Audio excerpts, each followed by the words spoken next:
Hi everyone, I'm immigration lawyer John Khosravi. It's great to speak with you all today about my favorite topic, which is U.S. immigration.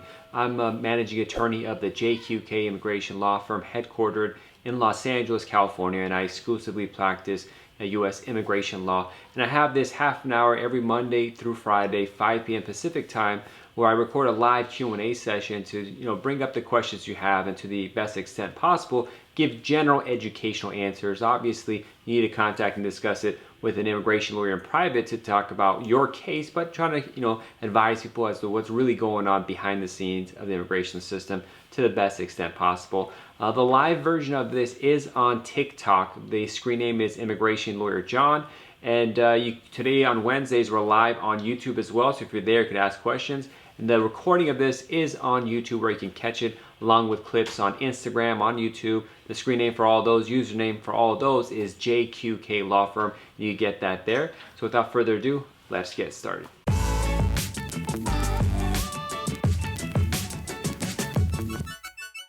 So to start, I want to welcome our friend immigration lawyer Mumita, who's on TikTok. She's a great immigration lawyer. I think I'm going to do an interview with her for my podcast show.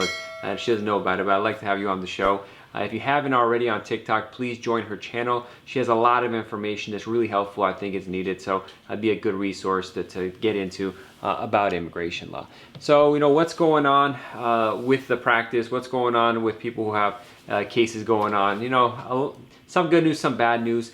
My friends and colleagues have said like the U.S. Embassy in France has opened up and they're actually getting interviews, normal interviews in France as well as in Spain, but not every embassy. So we got to wait and see how it happens and if they'll issue it or not, or what kind of issues exist.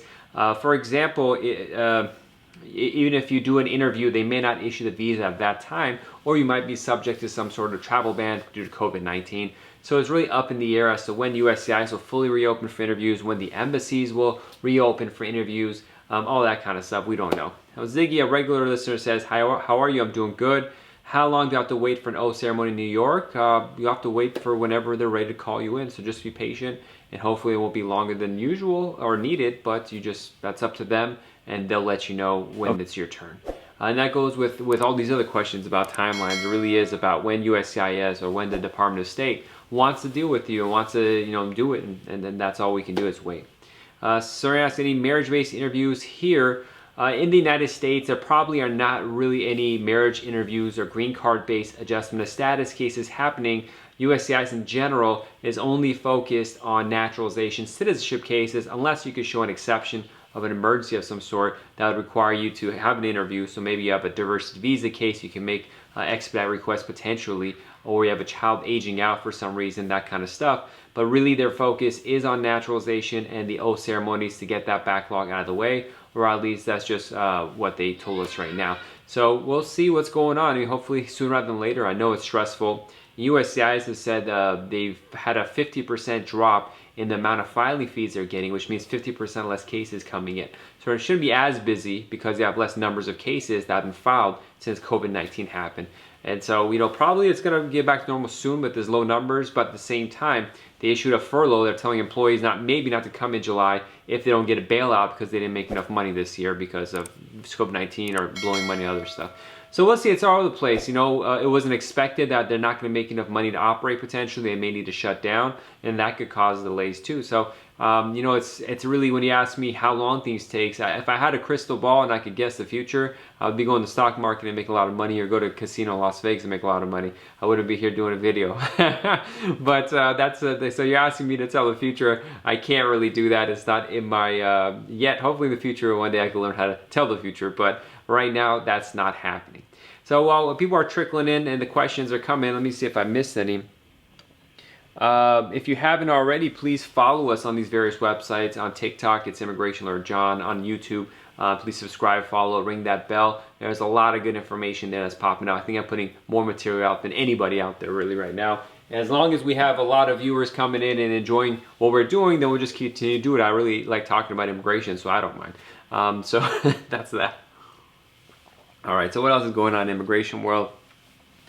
The embassies themselves, they're trying to figure out how to open, and they're trying to figure out the mess related to all these new travel bans and the education that's required. For example, the Department of State, who is the person that's going to manage the travel ban practically, they had this Twitter feed that came out that listed a breakdown, their breakdown explanation of what the travel ban is and how it works. And there were mistakes on that as well. So it's really a kind of a weird thing, and we don't know what else is going on. Saran says, asks, I have my business loan approved, $200,000 delay for green card. They need it. Is there any way I can? I'm not sure what you're talking about there, so I really can't help you. I don't know. Consult an attorney in private. If you got all that money going on, you should really invest and talk with a lawyer in private about your case. Zinni says, when immigration officers start working, we talked about that. I swear, asks, are you a lawyer? Yes, I am. California barred lawyer. Mehrnaz asks, I have a question about green card and green card holder. My father is out of U.S. over 1 year. I talked about this in detail yesterday. There's a clip of this coming out on my YouTube page. You should catch it there. But essentially, you should try to come back. I need to know more information really to guide him on that.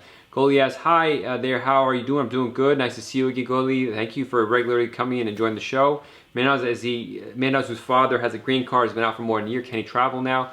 Well, if he's got a valid visa, he could try getting on a plane, coming here, and trying that out. But that's as much as I can tell you here, and see what CVC says. Maybe, I don't know.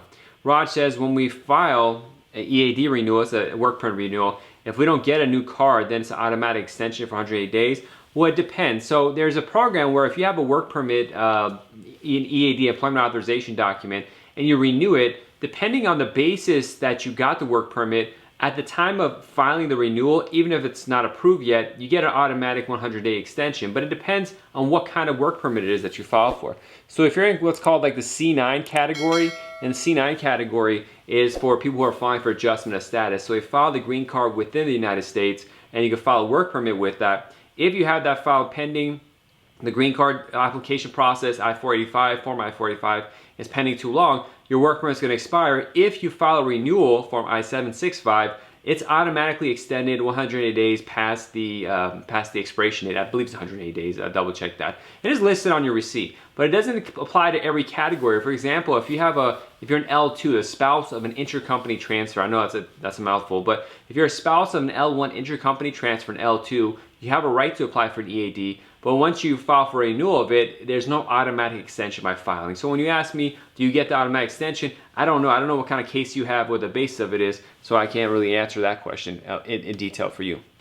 Quick question on YouTube. Let's bring that back to see what the question was. Unfortunately, the way YouTube does their questions is horrible. Selena asks, hi, I'm a permanent resident in the U.S. My spouse is overseas, and he had his interview appointment canceled due to COVID. Will they be rescheduling when the ups open? Probably, I don't know. I'll have to wait and see. Hope asks, does my husband need a waiver to go out of country to adjust his status? Well, you don't go outside the United States to adjust status. You go outside to do what's called consular processing. Adjusting status is applying for green card within the United States. And so you're saying, does your husband need a waiver? Well, I don't know. I don't know your husband's facts. Did he violate his immigration status? Did he overstay? Did he enter without permission? All these factors come into play. I would need to know your details of your case to be able to answer that. So just schedule a consultation with an attorney to get into that. Ezra follows up, can you vote in a national presidential election with as a green card citizen? Well, the term used as it is not an actual thing. There's no green card citizen. You're either a green card holder, also known as a lawful permanent resident, or you're a U.S. citizen. If you do something that a citizen could do, like voting, being on a jury, even sometimes registering to vote, that could be a reason for them to really quickly deport you from the United States, because there's a thing called false claim to citizenship, which is one of the most serious offenses in all of immigration, which is when you're not a U.S. citizen, you're either a visa holder or a non-visa holder or a permanent resident. If you claim to be a U.S. citizen, for example, to get a job, or you vote, there's no fixing this. It's a very small exception that applies to almost no one. So if you do vote and you're a green card holder or a visa holder unlawfully here, that's your one-way ticket to get kicked out of the United States without much to do. So definitely do not vote unless you're a U.S. citizen. It's a very important question, and it's something that pops up more and more because nowadays, like in California, they have automatic registration to vote. And so they might at the DMV, when you get your driver's license, automatically register to vote, and you don't understand that you can't vote or not pay attention and stuff. That's problematic, but it's not as bad as if you actually do vote. Or sometimes people who are here without permission to get a job, they say they're U.S. citizen just to fill out the paperwork. That paperwork can come back to haunt you a big time. So never claim to be a U.S. citizen unless you're a U.S. citizen. In the immigration system, it's equivalent to committing murder. It's like the worst possible offense you could do in immigration, to vote or say you're a U.S. citizen. It's very serious. So I'm glad you brought that up so people can know that this is a serious issue to be mindful of. All right, let's scroll down a little bit. Goli asks, nice seeing you too. Of course, I would miss the sessions. It's really helpful. You're welcome, Goli. Thank you so much. Raj says, COA pending asylum ED renewal.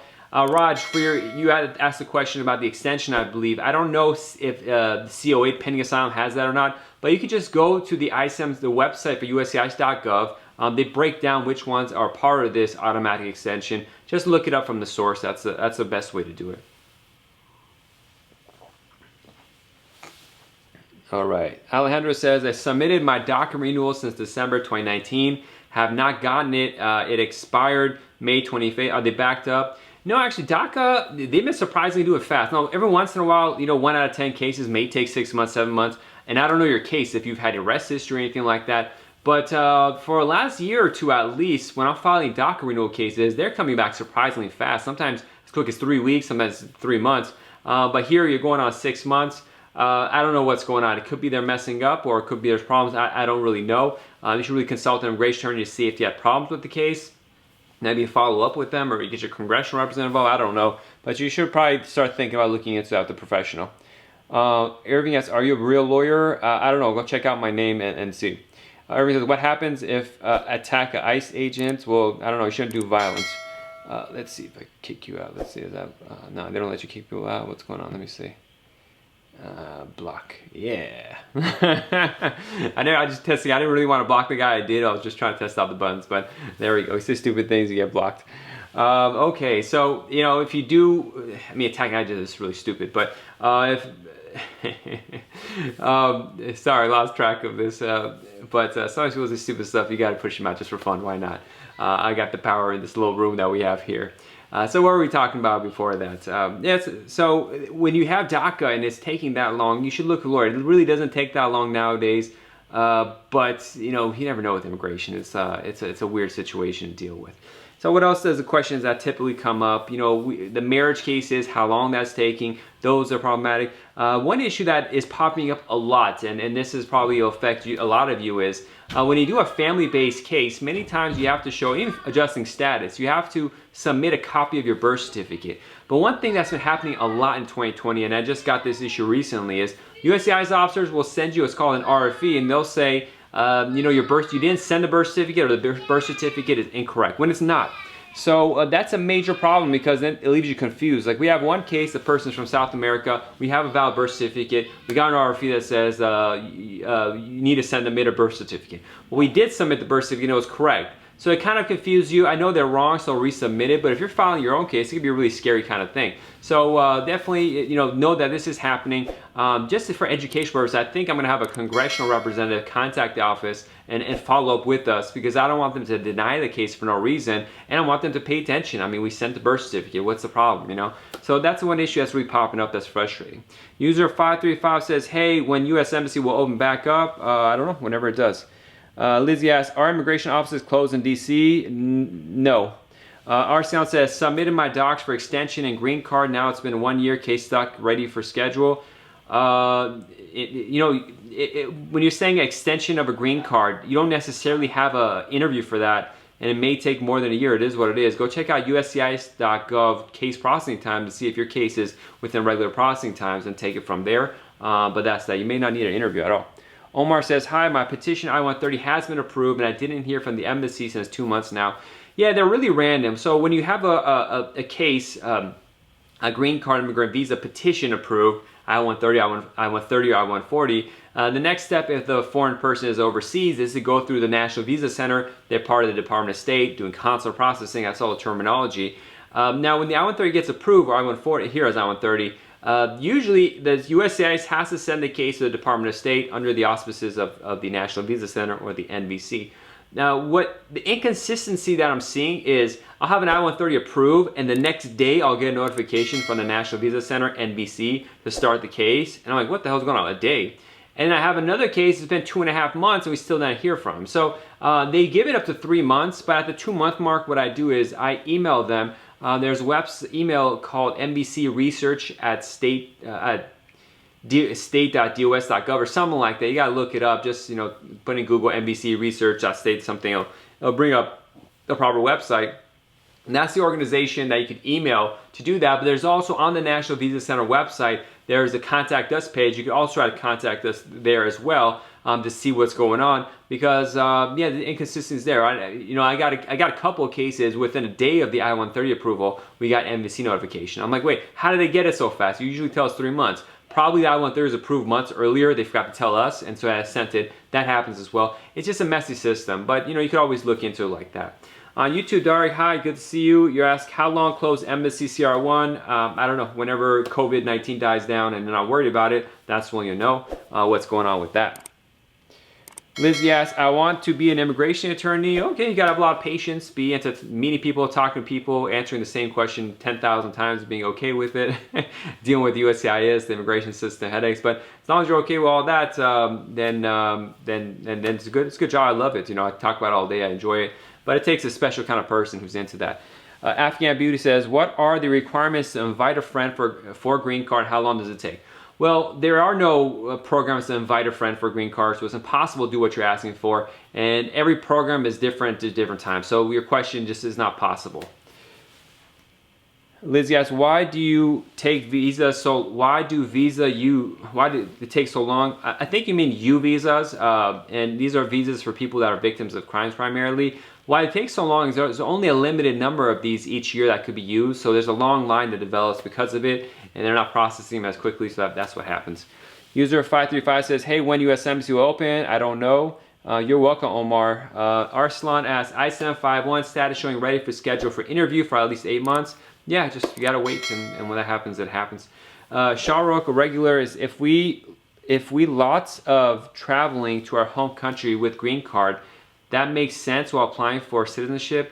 I don't know, Soko. Your question isn't really well developed, but at the same time, I got to review your case to see what's appropriate for filing for citizenship and what's not. Let me check out, let's see. So on YouTube, we have a question. I'm an LPR, it's a green card holder, and I came here as a welcome refugee. USA is the only country I live, and I'm not a citizen of any other countries. In this situation, does it still affect my spouse, my case, which is MVC, my spouse? To see if it does or does not, I really need to see what's going on in your unique case to say if something does or does not. Typically it doesn't, but I mean, I don't know the facts, I don't know your whole history and all that stuff. It's not enough for me to make a judgment to tell you if something does affect it or not. So consult with an immigration and see what's going on. Tariq follows up, my wife is a conditional resident 1 or CR1 case. How can you change to IR1? That's if I need 10-year green card instead of 2. Okay, let's talk about this a little bit. So when a person marries somebody and applies for the green card for the foreign person, if at the time of the issuance of the green card, that marriage is less than 2 years old, the foreign spouse gets what's called a conditional green card, CR1 in this case because Joan's a citizen. And what that all means is that the green card that's issued to the foreign national is only a 2-year green card. Before it expires after 2 years, they have to file another application form I-751 to show that the relationship was real and that it wasn't a fake kind of thing and all that. And that's a separate discussion we could have. But the point is, when do you get that 2 versus a regular 10-year green card, which depends on the date of your marriage and the date of the issuance of the green card. So when you start the case, let's say you get married, you file the case, it's probably going to be a CR1.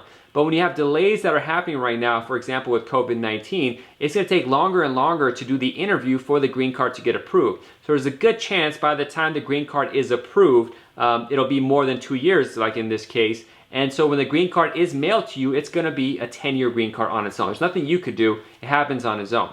Now, if you're doing a case where a person is coming from overseas, like you're in India, your wife's flying in, the date of the issuance of the green card is the date that she physically, or he or she, whoever, physically lands in the United States and deals with Customs and Border Protection, CBP.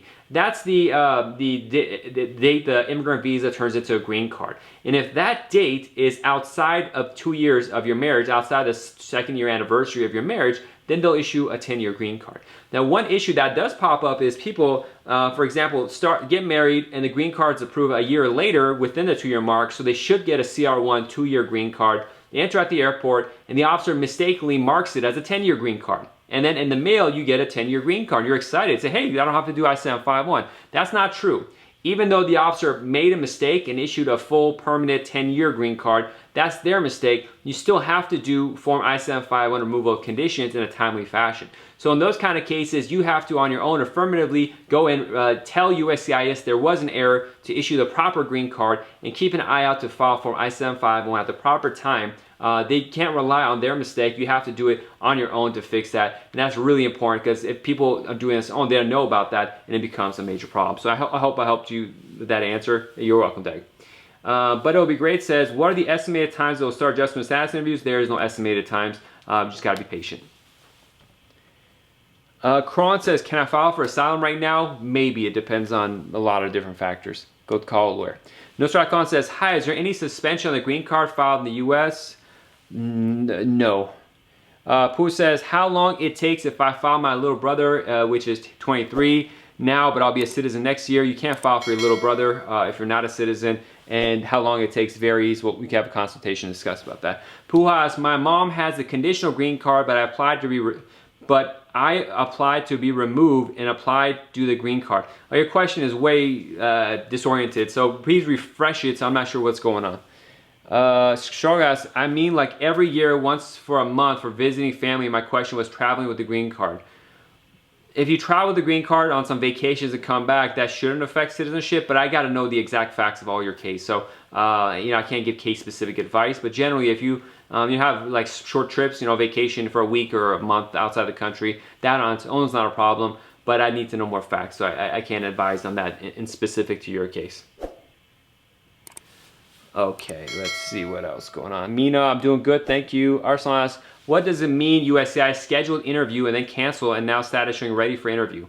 That just means they're waiting for an interview. I mean, they canceled because COVID-19, they couldn't do interviews, but it just can mean a lot of different things. You just got to be patient. 007 Chef says, thanks. I sent my support documents via FedEx. I tried their website. It was a time. Not sure what that question means, but I think I remember your question. You might say you're trying to upload documents, it wasn't working, so you just FedEx it to them. Yeah, sending it by mail is probably better. The online systems are not really that reliable.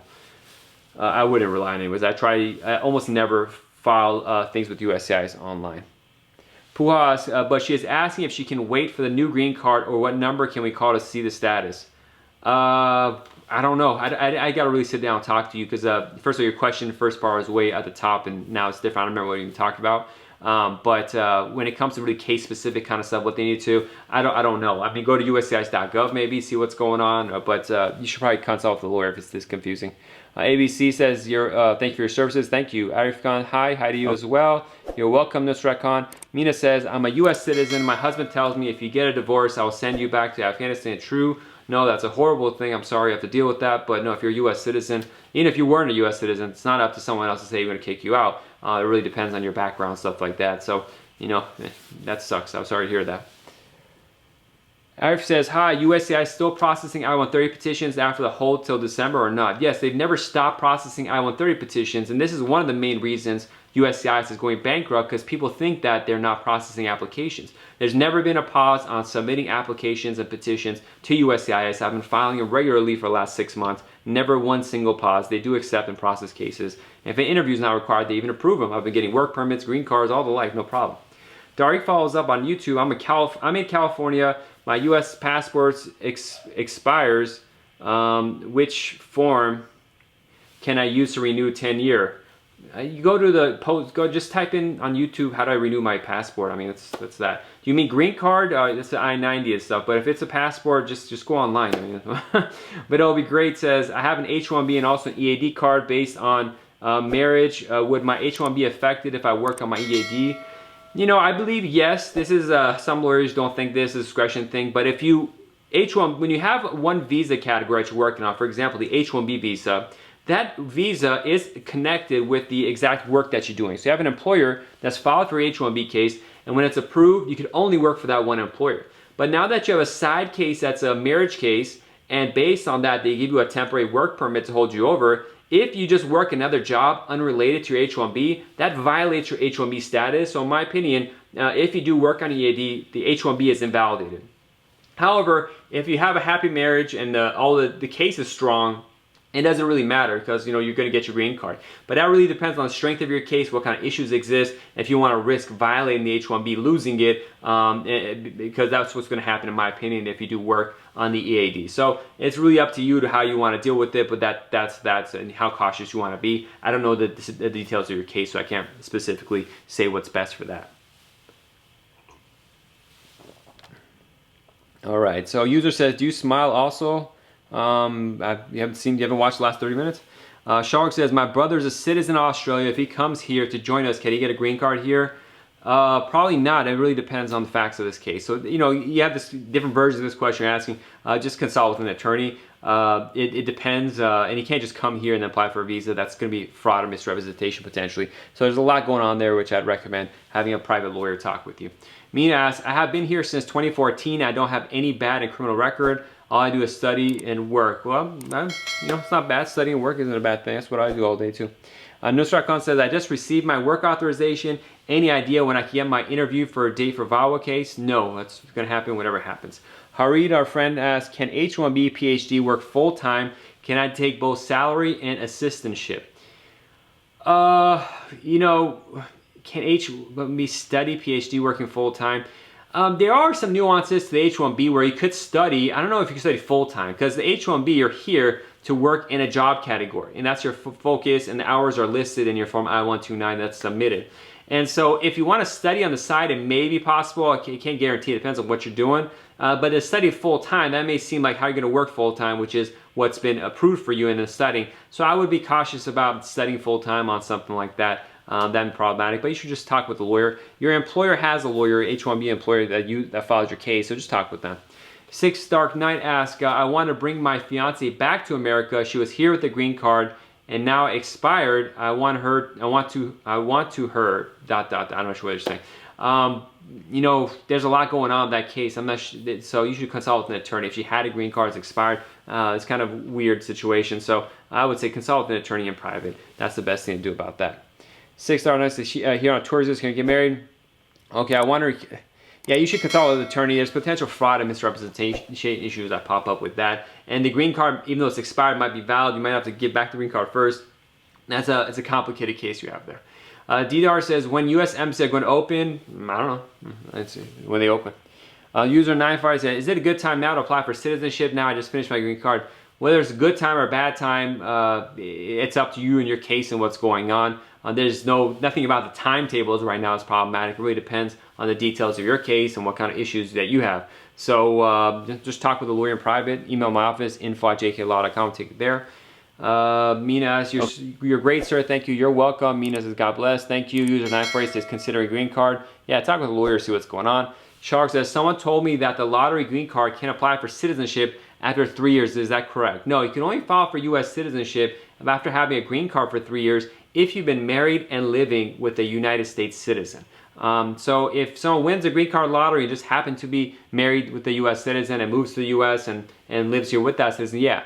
But on its own, no, it's the full 5-year minimum you have to live here and had your green card.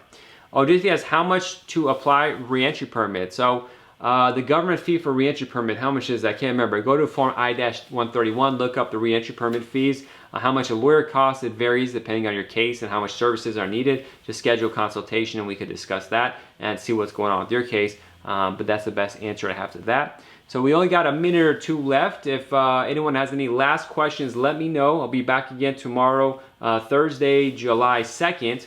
We're going to be live on Instagram, JQK Law Firm. The video of this will be on YouTube next day or two. And I'll be back on TikTok as always. And take it there. Harit, follow us up. Let's see. Harit says, sorry, I'm more comfortable to ask questions in front of you than writing email to my attorney. Yeah, it sucks. I have a new client I got. She had an attorney, But the attorney was just saying she was not comfortable with them. The attorneys filed the cases near the end of it, and we had like one consultation, one phone call. She just bought me a gift. It was so kind of her. She like just sent me a gift, and she said, I was crying. I can't believe how nice you are. And I'm like, wow, like I'm a nice guy, but I mean, how bad was that attorney that like I'm just being myself, and that was like causing her to cry. I can't believe it. So it's sad to see that some attorneys don't have that one-on-one relationship and it just being personable with their clients. You know, if you talk to me, if you schedule a consultation, I'm pretty much just I'm in a room right now, so I can't act any different than I'm the same kind of way. Okay, so we had a question on YouTube, and I'll get back to finishing up on TikTok. Sai says, is there any slowing down on I-485 processing in the United States? Yes, because if you have an I-485 adjustment of status case where you have to do an in-person interview with USCIS, because they are not doing interviews, your case is going to get stuck until interviews happen. And so there's a backlog of interview cases that are happening. How long it's going to take to get through that backlog, it varies depending on your field office and how busy they are when they open up. Some will be slower, some will be faster, but it is what it is. If you have a case, you have to file it, and then you have to be patient. That's all I can do. Okay, user 39 says, I am a green card holder. Can I file for my mom? Thanks in advance. No, you have to be a U.S. citizen to be able to apply for a parent. User 94 says, can you provide your contact information? Yes.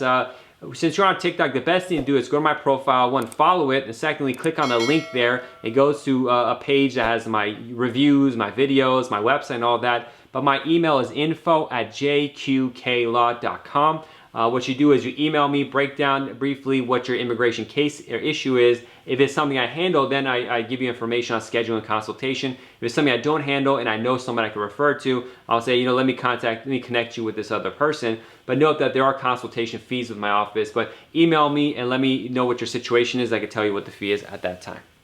And our last one or two questions. Amar, yes, it's been about a year since I had my green card interview. Didn't get any updates, so that's not good. So you know, I have to see what's going on. And yeah, it's bad. My email is info@jqqlaw.com. info@jqqlaw.com. If you're watching this on YouTube, go and subscribe first of all. And then second, click on any one of my videos. On the description at the bottom, it's going to have all my social media, email, all that information, so you have it as there as well. And the consultations are paid. That is a camera above me, is a question I was asked.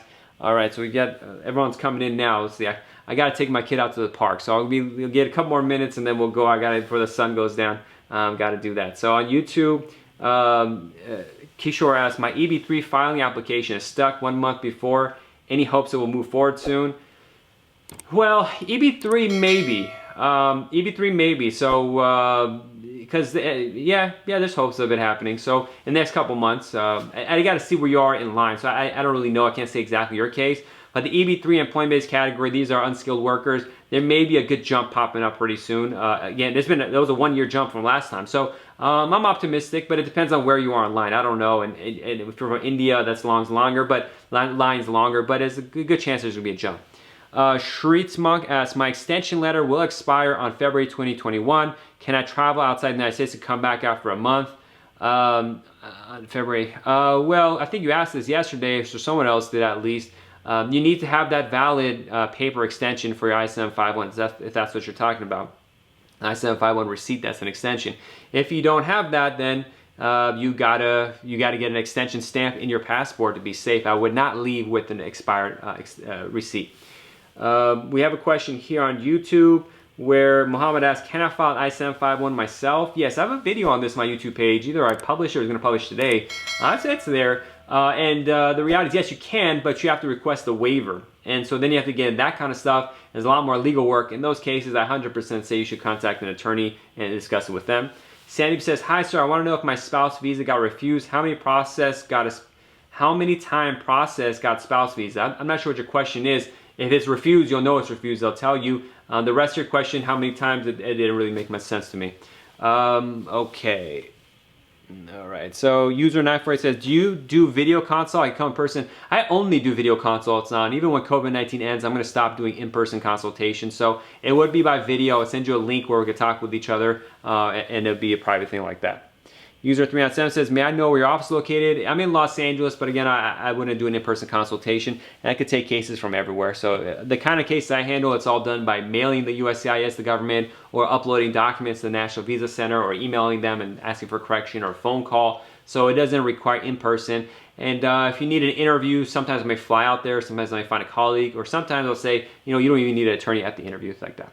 Rodney says, you are great. God bless you. God bless you as well. And on that, I want to thank everybody for joining. You know, God bless. That's the best thing we could say.